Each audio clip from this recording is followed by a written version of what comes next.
오늘은 본문의 말씀을 가지고 여호와를 경외하는 자가 받는 복이라고 하는 제목으로 이 말씀을 나누고자 합니다. 우리 말씀 나누기 전에요, 우리 잠깐 인사합니다. 우리 앞뒤 또 좌우 바라보시면서 오늘 우리 그렇게 한번 인사합니다.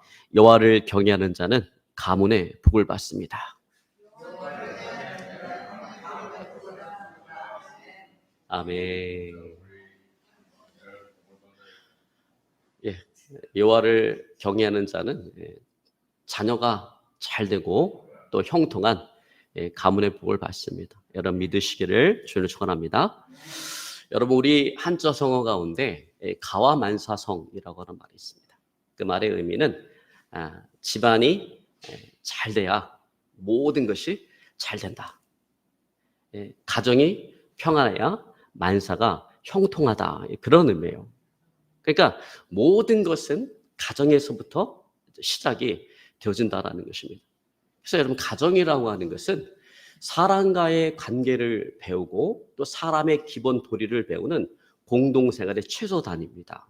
그리고 그것은 사회생활의 출발점입니다. 그러니까 가정이라고 하는 것은 대단히 중요한 것입니다. 그래서 가정이 어떠하느냐가 그 사람의 인생을 결정짓는 거예요.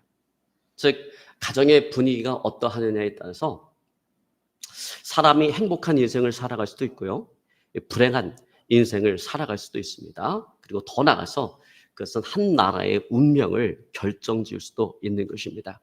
여러분 그런 의미에서 그 로마 제국 있잖아요. 로마 제국의 그 멸망, 로마 제국의 멸망의 근본적인 원인, 그것은 결국 가정의 붕괴에 있다라고 이야기합니다.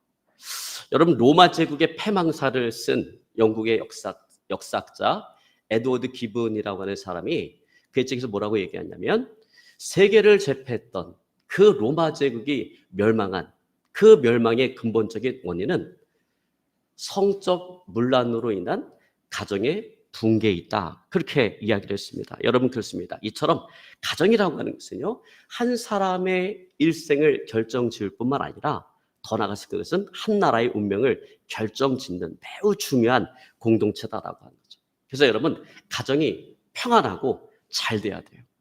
여러분 가정이 평안하고 잘 되시기를 주를 축원합니다. 여러분 많은 사람이 애창하는 노래 가운데 홈 스위트 홈이라고 하는 노래가 있어요. 우리나라 말로 번역된 제목은 즐거운 나의 집이에요. 여러분 연세가 드신 분들은 예전에 그 국민학교죠. 옛날에는 국민학교 다닐 때 이 노래 많이 불렀을 거예요. 저도 국민학교 다닐 때 이거 배웠던 기억이 나거든요. 즐거운 나의 집. 그 가사를 보면 그렇습니다. 즐거운 곳에서는 날 오라 하여도 내 쉴 곳은 작은 집, 내 집뿐이리. 내 나라 내 기쁨 귀리 싣고 또 꽃 피우고 새 우는 집 나의 집뿐이리. 오 나의 사랑 나의 집, 즐거운 나의 벗 나의 집뿐이리. 이렇게 가사가 되어 있어요. 자 여러분 어떻습니까? 구구절절이 가정을 생각하게 만드는 그런 구절들로 그런 표현들로 가득 차 있지 않습니까?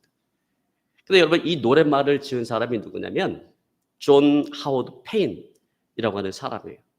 근데 이 사람은 미국 워싱턴 출신으로서 극작가이자 배우인데 이 사람은요 한 번도 가정이라고 하는 것을 가져본 적이 없어요. 이 사람은 결혼도 하지 않냐고 전 세계를 떠돌아다니면서 그렇게 살았습니다. 그러던 어느 날 아프리카 알제리에서 그는 자신의 인생에 가장 힘들고 어려운 그런 시간을 보내게 되었습니다. 정말 뼈저린 그곳에서 정말 뼈저린 고독감을 느끼게 되었습니다. 그런 뼈저린 고독감을 느끼면서 그는 이 세상에 참된 안식이라고 하는 것이 없다라고 하는 것을 깨닫고 자기가 어렸을 때 자라났던 자신의 그 가정을 생각하면서 이 홈 스위트 홈이라고 하는 이 가사, 이 시를 쓰게 되어진 거예요. 그는 정말 어렸을 때 자기가 자랐던 그 가정을 그렇게 그리워하면서 1852년 4월 10일 그의 나이 61세로 아프리카 알제리에서 숨을 거두었습니다. 그리고 튀니지에 매장이 되었습니다. 그리고 난 후 3년 후에 미국 정부는 이 존 하워드 페인의 유해를 모셔오기 위해서 군함을 파송을 했습니다. 그의 유해를 실은 군함이 뉴욕 강에 들어오자마자 많은 사람들이 개선장군을 맞이하는 것처럼 환호를 했습니다. 그의 시신을 실은 그 시신이 이제 특급 열차를 타고 그의 고향 워싱턴에 도착했을 때 군악대 밴드가 조가를 연주하고 축포를 터뜨리고 거리거리마다 조기를 내걸고 의회가 열리고 대통령이 나와서 모자를 벗어서 경의를 표했습니다. 여러분, 사실 이와 같은 환영 행사는요, 미국 독립에 기여한 독립유공자들이 받을 법한 그런 환영 행사예요. 그런데 그는 미국 독립을 위해서 기여한 것이 아무것도 없었습니다. 근데 그럼에도 불구하고 왜 그에게 이와 같은 엄청난 환영 행사를 치루어 주었는가라고 하는 거예요. 여러분, 그것은 그가 만든 그 노래, 홈 스위트 홈이라고 하는 이 노래가 여러 민족으로 구성된 이민사회인 그 미국을 그 정말 가정이 건강한 그런 나라로 만들어줬기 때문에 그렇습니다. 그런 나라로 만들어주는데 결정적인 역할을 한 것이 바로 이 홈 스위트 홈이라고 하는 그 노래인 것입니다. 그래서 여러분, 한 사람이 만든 이 노래가 정말 문제 많은 그 가정을 건강하고 행복한 가정으로 만들어줬고, 미국이라고 하는 그 나라를 가정이 중심이 되는 건강한 나라로 만들어준 것입니다. 여러분, 그런데 여기 가정을 건강한 가정, 행복한 가정으로 만들어주는데 더 확실한 방법이 있습니다. 여러분, 오늘 본문의 말씀, 우리가 같이 읽었던 본문의 말씀은 바로 그것을 이야기해 주고 있습니다. 자, 여러분, 오늘 본문의 말씀 시편 128편은 이스라엘 백성들이, 하나님의 백성들이 명절을 맞이했어요. 여러분, 이스라엘 백성들에게는 3대 명절이 있죠. 유월절, 초막절, 수장절. 3대 명절인데 이 명절이 되어지면 그들은 제국에 흩어 살던 그 이스라엘 민족이 예루살렘을 순례를 합니다. 예루살렘을 와요. 그래서 성전에 올라갈 때 그들이 불렀던 노래 가운데 하나가 오늘 우리가 같이 읽었던 시편 128편입니다. 여러분, 우리도 명절을 맞이하면 고향을 찾듯이 이스라엘 백성들에게 있어서 그 예루살렘이라고 하는 것은 그들의 영적인 고향이에요. 왜? 거기에는 하나님의 임재 장소인 하나님의 성전이 있는 곳이기 때문에 그들에게 있어서는 영적인 고향이라는 거죠. 그래서 그들은 명절이 되어지면 예루살렘을 순례를 하는 거예요. 그리고 이 예루살렘 성전에 올라가게 되어지는 것입니다. 그러면서 어떤 노래를 불러요? 오늘 성전에 올라가는 노래가 있어요. 시편에 보면 그 노래 가운데 하나인 오늘 시편 128번에 이 찬양을 부르는 것입니다. 바벨론 포로에서 돌아온 이스라엘 백성들은 무너졌던 그 성전을 다시금 재건을 하고 그 후에 명절을 맞이하게 되어지면 성전에 올라가면서 뼈저린 그 과거를 돌아보면서 오늘 이 찬양을 불렀던 것입니다. 바벨론에서 고국 땅으로 돌아온 이스라엘 백성들은 하나님을 떠난 삶, 하나님을 떠나서 살아가는 그 삶 자체가 저주다라고 하는 것을 그들은 몸으로써 뼈저리게 느낀 그런 사람들인 것입니다. 그러므로 그들은 이 찬양을 부르면서 비참했던 그 과거의 길로는 다시는 돌아가지 아니하고 오직 하나님만을 경외하는 가정, 나라, 민족이 되겠다라고 다짐을 했던 것입니다. 여러분, 하나님은 이스라엘 백성들을 구원하시고 애굽의 압제로부터 그들을 구원하시고 적과 꿀이 흐르는 그 가나안 땅을 그들에게 주시면서 그들에게 형통과 축복을 계획하셨어요. 근데 그럼에도 불구하고 그들이 그 땅을 빼앗기고 바벨론의 포로로 끌려가서 압제를 당하고 그 비참한 삶을 살아갈 수밖에 없었던 것은 그들의 잘못된 신앙생활 때문에 그렇게 되었다라는 거예요. 여러분, 그들은 하나님께서 그들에게 주셨던 그 약속만을 바라봤지, 그 약속이 실현되고 성취되기 위해서 그들이 어떻게 행동해야 되는지, 어떻게 살아가야 되는지에 대해서는 전혀 관심이 없었다는 것입니다. 여러분, 그러기에 오늘 시편 기자는 말하는 것입니다. 하나님은 형통의 복을 아무에게나 주시는 것이 아니라 오직 하나님을 경외하는 자에게 주신다라고 말씀하시는 것입니다. 여러분, 믿으시기를 주님은 축원합니다. 여러분, 그렇습니다. 우리가 정말 형통하고 행복한 인생, 행복한 삶이 되어지길 원한다면 우리는 무엇보다도 먼저 하나님을 경외하는 자가 되어야 되는 거예요. 여러분, 하나님을 경외하는 자 되시기를 주님을 축원합니다. 자, 바로 그런 의미에서 오늘 본문의 말씀 1절에 오늘 시편 기자는 이렇게 노래합니다. 너희는 여호와를 경외하며 그의 길을 걷는 자가 복이 있도다. 자, 이것을 시편 기자는 복을 이야기하기에 앞서 여호와를 경외하고 그 말씀을 지켜 행할 것을 오늘 먼저 이야기하고 있다라는 것입니다. 자, 그러면서 여러분 중요한 게 뭐냐면 여기서 복을 이야기하고 있는데 이 복이 어떤 복이냐? 이거는요. 땅에서 잘 되는 복이에요. 여러분, 우리 영혼이 구원받는 복 있잖아요. 우리가 예수 믿고 구원받는 이거는 하늘에 신령한 복인데 여기서 말하는 이 복은 어떤 복이냐면 땅에서 형통하고 잘 되는 땅에 기름진 복을 이야기하는 것입니다. 자, 그런데 이와 같은 복을 얻기 위해서 먼저 선행되어져야 될 것이 있는데 그래서 뭐가 먼저 선행되어져야 돼요? 여호와를 경외하는 자가 되어야 된다라고 하는 것입니다. 여러분 그렇습니다. 우리가 땅에서 잘 되기를 원한다면 하나님을 경외하는 자가 되어야 되는 것입니다. 여러분 하나님을 경외하는 자 되시기를 주로 축원합니다. 여러분 그런데 이렇게 복에 대한 이야기를 하면 또 기복신앙 이야기하네. 이 기복신앙이다라고 비난하는 사람들이 있어요. 근데 여러분 복에 대한 이야기를 한다고 해서 다 기복신앙이 아니에요. 여러분 기복신앙이라는 건 뭐가 기복신앙이냐면 하나님을 경외하고 하나님을 섬기는 일은 전혀 관심이 없고 그냥 하나님을 통해서 세상적인 복을 받고자 하는 거. 이런 신앙. 여러분 이런 신앙이 기복신앙인 것입니다. 여러분 그러게 오늘 시편 기자는 이와 같은 기복주의를 경계하기 위해서 복을 먼저 이야기하는 것이 아니라 뭘 먼저 이야기하냐면 여호와를 경외하고 그 말씀을 지켜 행할 것을 먼저 이야기하고 있는 것입니다. 그러니까 복에 강조점을 두고 있는 것이 아니라 하나님을 경외하고 그 말씀, 하나님의 말씀을 지켜 행할 것을 행하는 것에 강조점을 두고 있는 것입니다. 여러분 우리가 이 복을 강구하는 신앙이요 나쁜 신앙이 아니에요. 이게 불신앙적인 것이 아닙니다. 여러분 우리가 복에 대해서 이야기할 때 반드시 알아야 될 사실이 하나가 있는데 그것이 뭐냐면 하나님께서 인간을 창조하시고 창조된 그 인간에게 가장 먼저 주신 선물이 그 선물이 바로 복이다라고 하는 것입니다. 그래서 여러분 창세기 5장 2절에 보면 이렇게 말씀하고 있습니다. 남자와 여자를 창조하셨고 그들이 창조되던 날에 하나님께서 그들에게 복을 주시고 그 이름을 사람이라 일컬으셨더라. 이렇게 얘기하고 있습니다. 여러분 그렇습니다. 하나님께서 남자와 여자를 창조하시고 그들에게 창조된 날에 가장 먼저 주신 선물이 뭐라고요? 가장 먼저 주신 선물이 바로 복이다라는 것입니다. 근데 안타깝게도 아담과 하와가 하나님의 말씀에 순종해야 되는데 하나님의 말씀에 불순종해서 하나님께서 따먹지 말라 명하신 그 선악과를 따먹으로 말미암아 에덴 동산에서 쫓겨나고 그들에게 주어진 그 복을 잃어버리고 저주를 받게 되었다라고 하는 것입니다. 여러분 그래서 인간은 질병과 가난이라고 하는 그 저주에 매이게 되어진 거예요. 여러분 그것이 오늘날 우리가 처해 있는 우리의 영적 현실이다라는 것입니다.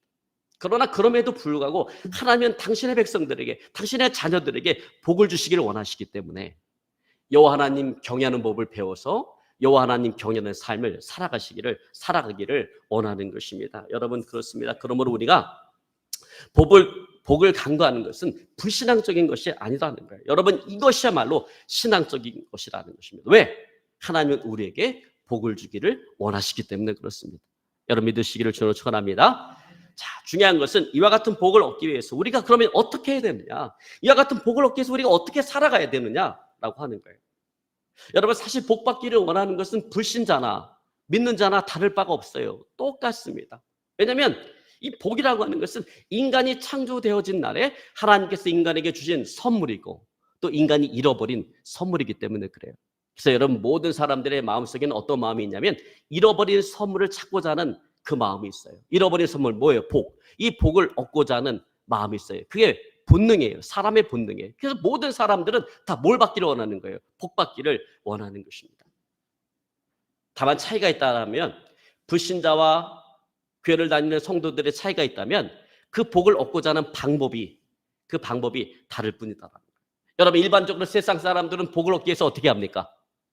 우상을 섬기든지 아니면 조상을 섬기든지 이러죠. 그래서 새벽에 되면 정화수를 떠놓고 빌면서 온갖 잡신에게 다 지성을 드리고 또 아주 그냥 성대하게 제사로 이렇게 조상을 섬깁니다. 그러면 자사손손 잘 될 것이다라고 그렇게 믿기 때문에 그래요. 여러분 그러나 그런 모든 것들은 다 쓸데없는 행동들이다. 쓸데없는 일들이다라는 거예요. 여러분 왜냐하면 죽은 조상에게 절하고 제사한다라고 하는 것은 그것은 결국 누구에게 제사하고 절하는 건가? 그것은 귀신에게 제사하고 절하는 것이기 때문에 그래요. 여러분 이건 제 얘기가 아니라 성경이 그렇게 이야기하고 있습니다. 여러분 고린도전서 10장 20절로 21절에 보니까 이렇게 말씀하고 있습니다. 무릇 이방인이 제사하는 것은 귀신에게 하는 것이요 하나님께 제사하는 것이 아니니 나는 너희가 귀신과 교제하는 자가 되기를 원하지 아니하노라. 너희가 주의 잔과 귀신의 잔을 겸하여 마시지 못하고 주의 식탁과 귀신의 식탁에 겸하여 참여하지 못하리라. 제사상을 차려놓으면 죽은 조상의 영혼이 와서 그 제사 음식을 이렇게 먹는다라고 생각을 하는데, 여러분 그렇지 않다라는 거예요. 여러분 이건 말도 안 되는 이야기예요. 여러분 영혼이 어떻게 육적인 음식을 어떻게 먹습니까? 우리 영혼이. 그리고 사람이 죽으면 낙원으로 가든지 음부로 가든지, 그러니까 쉽게 얘기해서 천국으로 가든지 지옥으로 가든지 둘 중에 하나지, 이 세상 구천을 떠돌아다니는 게 아니에요. 이 세상에 머물러 있는 것이 아닙니다. 여러분 그러므로 죽은 자에게 제사하는 것은 이 세상 공중 권세 잡은 자 마귀에게, 귀신에게 제사하는 거고 절하는 것이다라고 하는 것입니다. 여러분 예전에 이 무속인의 삶을 살다가 예수님 믿고 개종을 하고 나중에는 목사님까지 되신 분이 있어요. 근데 그분이 간증하는 것을 제가 이렇게 들었는데, 자기가 이 무속인의 삶을 살아갈 때 정말 이런 명절을 맞이해서 죽은 조상에게 제사를 하면 죽은 조상이 와서 그 제사상 차려놓는데 이렇게 앉더래요. 쫙 이렇게 앉더래요. 그래서 죽은 조상이 정말로 오는구나 이렇게 생각을 했대요. 근데 예수를 믿고 나서 보니까 죽은 조상이 오는 것이 아니라 그동안 귀신이 조상의 형상을 입고 오는 것을 보게 되어진 거예요. 예수를 믿고 나니까 영적인 실체가 바로 드러나게 되어진 것입니다. 그동안 조상으로 알았는데 조상이 아니라 검은 형체를 한 그런 귀신들이 쭉 와서 그 앞에 앉아 있더라라고 하는 것입니다. 여러분 그렇습니다. 사도 바울이 말한 것처럼 이방인들에게 제사하는 것은 그것은 귀신에게 하는 것입니다. 그리고 귀신을 섬기고 제사하는 것은 하나님께서 가장 싫어하시는 크나큰 죄악인 것입니다. 여러분 그러면 그리스도인들은요 이런 어떤 그런 제사에 참여해서는 안 돼요. 오직 살아계신 그 하나님을 예배하고 경배하는 자가 되어야 되는 것입니다. 여러분 그런 저와 여러분의 삶이 되어질 수 있기를 주를 축원합니다. 여러분 성경에 보면 민수기 25장에 보면 이스라엘 백성들이 광야길을 지나가다가 시딤이라고 하는 곳에 머무르게 되었어요. 그런데 그 시딤이라고 하는 곳에 머무르는 동안에 모압 여인들이 이스라엘 백성들을 유혹을 해서 깨워서 자신들의 그 신에게 제사를 지내는데 거기 참여하게 만들고 그들의 제사 음식을 먹게 하고 자기들이 믿는 그 신 바알세불에게 절을 하게 만들었습니다. 여러분 이 일은 하나님을 진노케 만들었어요. 하나님을 경노케 만들었습니다. 결국 하나님의 진노가 이스라엘 백성들에게 임해서 24,000명이 연병, 즉 전염병에 걸려서 죽게 되었습니다. 여러분 여기서 우리는 귀신에게 제사하는 것은 하나님을 진노케 하고 하나님을 경노케 하며 하나님으로부터 벌, 심판을 받을 수밖에 없다라고 하는 그 사실을 오늘 보게 되어지는 것입니다. 여러분 그러므로 죽은 조상에게 제사하는 것은 효도요 아름다운 미풍양속이다. 아무리 그럴듯한 말로 이렇게 포장한다 할지라도 그리스도인들은 제사에 참여해서는 안 될 줄로 믿습니다. 오직 하나님만을 경외하고 하나님만을 예배하는 자 되시기를 어느 시간 주를 축원합니다. 여러분 성경에는 이와 같은 우상과 귀신을 섬겨서 망한 하나님의 심판을 받는 사람들도 많지만 정말 하나님을 경외하고 또 정말 그 하나님의 말씀대로 잘 지켜 행함으로 말미암아 가정이 형통하고 잘 되는 그런 가문의 복을 받은 사람도 수를 헤아릴 수 없을 만큼 많이 있습니다. 아브라함이 그러했습니다. 이삭이 그러했습니다. 야곱이 그러했습니다. 요셉이 그러했습니다. 다윗이 그러했습니다. 여러분 가계분석 가계도라고 하는 그 책이 있어요. 근데 이 책은 보니카 맥콜드릭이라고 하는 사람하고 데니 겔슨이라고 하는 사람 두 사람이 같이 만든 공저예요, 공저. 근데 이 책은요 세계적으로 아주 유명한 그런 명저입니다. 그래서 상담학을 공부한다든지 아니면 정신분석학을 공부하는 사람은 반드시 읽어야만 하는 그런 필독서예요. 근데 여기에 보면 가족 가계도가 많이 그려져 있습니다. 세계적으로 유명한 그런 가정의 가계도를 그려서 그것을 분석해 놓은 그런 책입니다. 그래서 이 책에는 조상의 후손들이 어떻게 발전을 하고 그들이 어떻게 흘러갔는가라고 하는 것들을 추적을 하고 있습니다. 근데 이 책에 보면 미국 뉴욕에서 한 시대를 같이 살아갔던 두 가문의 그 가계도를 비교 분석을 해놨습니다.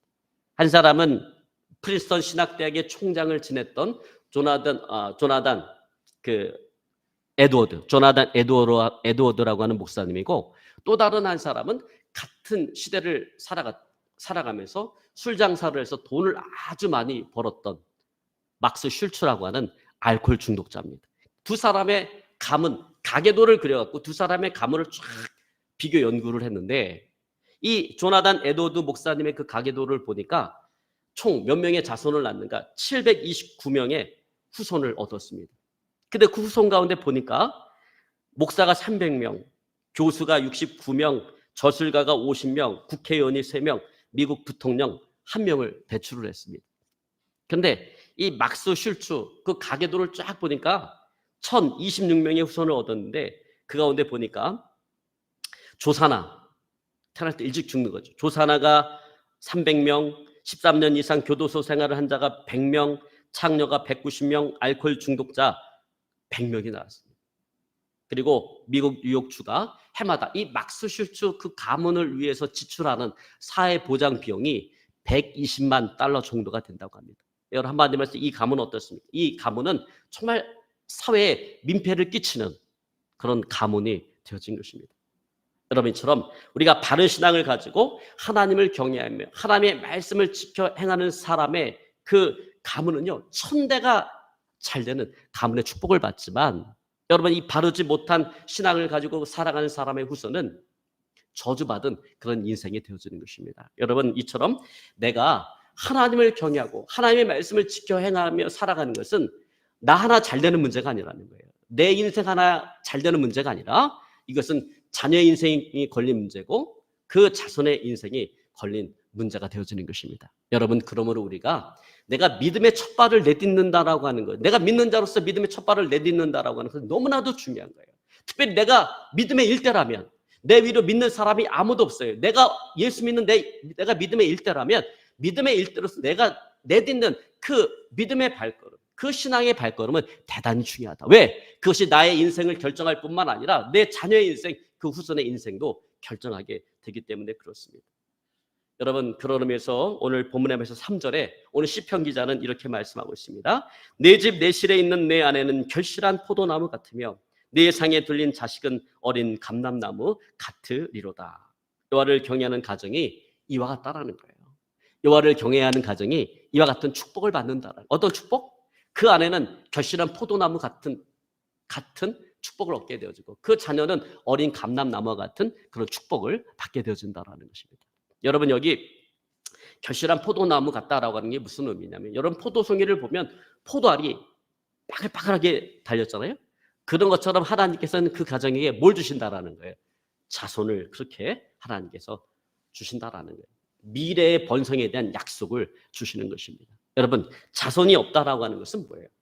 대가 끊어진다라고 하는 것이고, 그것은 이 세상에서 내 삶의 발자취가 사라져 버린다라는 거예요. 근데 하나님께서는 자손을 많이, 여호와를 경외하는 그 가정은 하나님께서 자손을 많이 주어서 그 사람의 발자취가 이 세상에서 끊어지지 않게 하시고 그 자손을 통해서 대대로 기억되게 하신다라고 하는 것입니다. 또 그 자손들은 또한 뭐라고 해요? 어린 감람나무 같을 것이다라고 이야기합니다. 여러분, 이게 무슨 말이냐면, 여러분, 꽃도 마찬가지지만요, 나무도 상징적인 의미가 있어요. 그런 의미에서 이 감람나무는 어떤 상징적인 의미가 있냐면 신선함과 활력의 상징입니다. 생명력의 상징이에요. 그래서 이 감람나무가요, 생명력이 얼마나 강한지, 이 감람나무는요, 줄기를 딱 잘라놔도 죽지 않아요. 죽지 않고 그 구루터기에서 다시금 싹이 나와서 그 생명력을 이어갑니다. 제가 예루살렘 그 이스라엘 성지순례를 딱 가보니까 그 예루살렘 그 주변에요, 나무 수령, 나무 나이가 1000년이 넘어가는 감람나무가 그렇게 많아요. 근데 이 감람나무의 특징이 뭐냐면 다 줄기가 잘라진 이 구루터기에서 싹이 나와서 1000년을 살아간 나무라는 거죠. 근데 왜 감람나무의 줄기가 왜 잘렸는가? 옛날에 전쟁이 벌어지잖아요. 전쟁이 벌어지면 막 적군이 와서 예루살렘을 포위하잖아요. 그 포위해서 이 예루살렘을 고사시키는 거예요. 고사시키려면 그 주변에 있는 감람나무를 잘라갖고 감람나무 그 열매를 먹지 못하게 만드는 거예요. 그래서 감람나무를 다 잘라버렸는데 감람나무가 죽지 않고 이 구루터기에서 싹이 나와갖고 1000년을 살아오고 있는 것입니다. 여러분, 이처럼 감람나무라고 하는 것은요, 대단한 생명력을 가지고 있습니다. 그러므로 내 자손이 어린 감람나무 같을 것이다라고 하는 이 말씀의 의미 역시 강성한 번성을 이야기하는 거예요. 생명력 넘치는 그 번성을 이야기하는 것입니다. 여러분, 중요한 것은 이와 같은 가정의 축복, 가문의 축복, 이 자손의 축복이 하나님을 경외하고 하나님의 말씀을 쫓아 행할 때 오늘 우리에게 주어진다라고 하는 것입니다. 여러분, 그러면 4절에 오늘 이렇게 결론을 짓고 있습니다. 4절 말씀 가운데 보니까 여호와를 경외하는 자는 이와 같이 복을 얻으리로다. 여호와를 경외하는 이와 같이 어떻게? 결실한 포도나무와 같이 복을 얻겠다. 어린 감람나무 같은 복을 얻겠다라고 하는 것입니다. 여러분, 그러면 하나님을 경외하고 예배함으로 가정의 축복, 가문의 축복, 자손의 축복을 받는 저와 여러분의 삶이 되어줄 수 있기를 오늘 시간 주님을 축원합니다. 여러분, 하나님의 약속은 어제나 오늘이나 내일이나 영원토록 동일합니다. 여러분, 오늘날도 하나님을 경외하면요, 하나님은 가문의 복을 주시는 거예요. 여러분, 그러므로 삶이 힘들고 어려우면 어려울수록, 가정이 힘들고 어려우면 어려울수록 우리는 어떻게 됩니까? 하나님을 경외해야 되고 그 말씀을 지켜 행하며 살아가야 되는 것입니다. 여러분, 어떤 분들은 이렇게 말씀하시는 분도 있어요. 아유, 목사님, 내 삶이 이렇게 힘들고 어려운데, 내 가정이 이렇게 힘들고 어려운데 신앙생활은 뭔 놈의 신앙생활입니까? 그것은 다 삶의 여유가 있는 사람들이 행하는 삶의 사치일 뿐입니다. 이렇게 이야기하는 사람이 있습니다. 그러나 여러분, 절대 그렇지 않습니다. 내 삶이 힘들고 내 가정이 어렵기 때문에 우리에게는 하나님이 필요한 거예요. 그리고 우리가 하나님을 경외하고 그 말씀을 지켜 행할 때 우리를 어렵게 하는 모든 이 어려움의 문제를 우리는 극복하고 오늘 하나님께서 약속하신 그 형통의 복, 가문의 복을 받아 누리게 되어지는 것입니다. 여러분, 믿고 그렇게 살아가시는 저와 여러분의 삶이 되어질 수 있기를 오늘 시간 주님을 축원합니다. 이제 말씀을 정리하기 원합니다. 하나님의 은혜로 바벨론 포로에서 돌아온 이스라엘 백성들은 하나님을 떠나 우상을 숭배했던 그 과거의 자신들의 그 삶을 회개하고 오직 하나님만을 경외하고 그 말씀을 지켜 행함으로 질병과 가난이라고 하는 그 저주를 벗어나서 오늘 형통하고 잘 되는 가문의 복을 받는 민족이 되었습니다. 여러분께서 지금 전 세계에 영향력을 끼치고 전 세계를 이끌어가는 민족이 어느 민족입니까? 유대인이에요. 유대인이 전 세계를 이끌어가고 있는 것입니다. 저와 여러분, 우리도 오늘 이스라엘 백성들처럼 오직 하나님만을 경외하고 그 말씀을 지켜 행함으로 하나님께서 약속하셨던 이런 형통의 복, 가문의 복을 받아 누리는 저와 여러분의 삶이 되어줄 수 있기를 오늘 시간 주님으로 축원합니다. 오늘 말씀 붙잡고 간절하게 기도합니다. 하나님,